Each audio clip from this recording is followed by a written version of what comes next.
Hello welcome guys, today in this video we are to show you how to open device and printer using the command.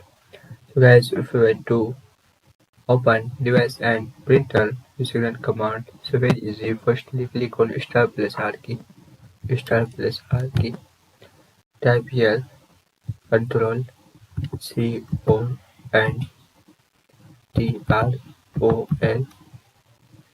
space printer PRINTERS.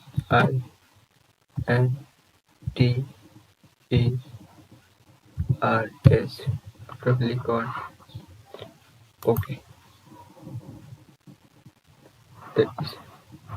So guys, this is very easy and simple method if you want to open device and printer using that command.